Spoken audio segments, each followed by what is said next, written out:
कर्म बड़ ना भाग्य बड़। चलतु ये सुंदर कहानीटे शुणा प्रथमे तापर जानीपर कर्म बड़ ना भाग्य बड़। काम सारी राम श्याम दुई सांग फेरुथिले। दिने ज्योतिष सहित दुई सांग देखाला।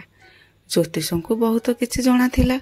ज्योतिष राम को कहले तो भाग्य रे बड़ विपद अछि, आगो को अघटन घटिब। किंतु श्याम को कहले तोर भल समय चली, तो भाग्य रे राजपद जोग अछि।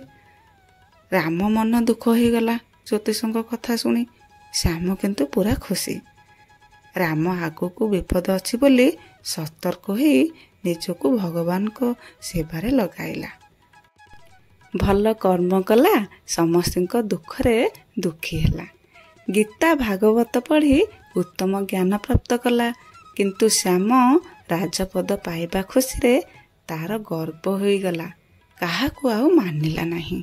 चोरी कला, मारपिट कला, मद निशारे रहिला।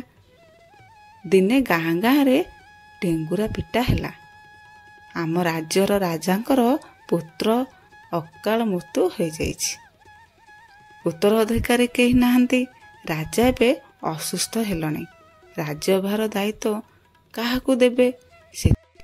सेथिपाई से राज्यर समस्त युवकों परीक्षा करेंगे। जे परीक्षा उत्तीर्ण हेब से राज्यभार संभाळिबो। राम श्याम भी जाइथिले। राजा परीक्षा कले। राम परीक्षा रे सफल पाई राजगादी रे बसिला। श्याम को दे कथा विश्वास करि परिला नहीं। दौड़ी दौड़ी ज्योतिष पाखक आसिला। ज्योतिष को कहला, जहा कहिथिले मिछ कहिथिले, सबू ओलटा कहिथिले। आपण कहिथिले कि मु राजा हेबी, हेले राम तो राजा हैला। ज्योतिष कहले, ना मिछ कहि नाही, मो गणना केबे ओलटा हेबनी। मो ठारू भविष्यत कथा शुणिकी गला परे तुमे दुई सांग कौन करिथिलो? श्याम सब कथा कहिला। से कौन करिथिला आ राम कौन करिथिला? ज्योतिष कहले, श्याम मु गणना करी कहिथिले तमे राजपद पाइब, हेले तुम कुकर्म मंद आचरण पाई तुमे राजपद हराइल। रामर भल कर्म भल आचरण भगवान को आराधना कला, जहा फल रे तार विपद दूर हो गला। भल ज्ञान आहरण करी राजपद पाइला।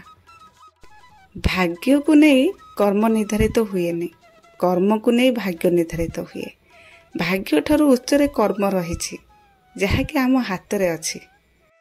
आमे भल कर्म करे कि खराब कर्म करे, सेथिरे ही भाग्य निर्धारित हेबो। आम कर्म लेखा ही आम भाग्य रेखा। कर्म ही बड़।